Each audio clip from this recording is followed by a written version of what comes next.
This is a big one, and I'm going to say this, and I'm going to pause to say this. The loss of trust I'm talking about here is not just the loss of trust in a friend or in a spouse. It could also be the loss of trust in God. In other words, you have been praying to God, you have been wrestling with God to help you through this situation, and guess what? He did not help you. God, where are you? So this is real, and so as a result of that, it is extremely important that we understand the whole concept of grief, so that we can be better prepared for it. And the whole matter of losing trust in God, I'm going to talk about that shortly in a little more detail. Why? Because it is extremely important that we talk about it. Because quite often, guess what happens? We put on a facade. You know what that means? We put on a facade. So in other words, let me help you understand it better. You know, in October, the world celebrates what is called what? Halloween. Right? The world, I say. Halloween. So what happens during Halloween? The children put on a what? A mask.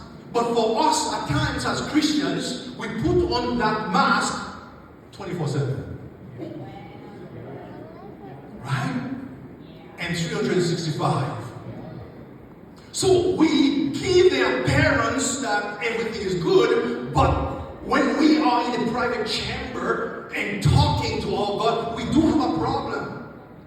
So now one of the things that we allow people to do in grief recovery is be real. Yes. And guess what?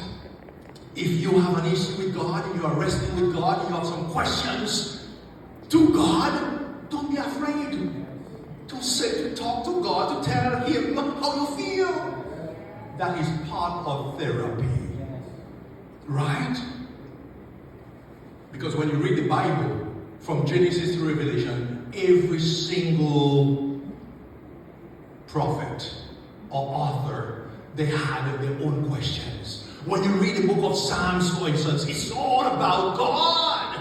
What's happening here? When you read the book of Habakkuk, God, where are you? And the questions keep going. So therefore, it is the way of the heart to express itself.